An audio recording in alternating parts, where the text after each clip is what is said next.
நான் கண்டிப்பா ஒரு நாள் ஹோக்காகே ஆவேன். எப்படி சாதிக்கலாம்னு நினைக்கிறேன்? இப்படி குப்பரப்படுத்திக்கிட்டு கனவு கண்டுகிட்டா?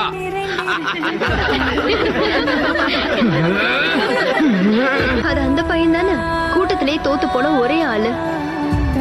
நல்ல வேலை அவன் தோத்து போனான். இவெல்லாம் ஒரு நிஞ்சா ஆனானா ஊர் தாங்கும்னு நினைக்கிற நீ?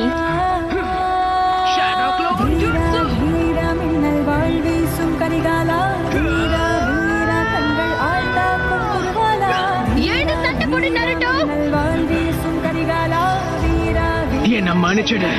உன்னால கண்டிப்பா ஹோக்காகே ஆக முடியாது. ஏன்னா இந்த இடத்துல என்ன அடிச்சுக்க ஆளே கிடையாது.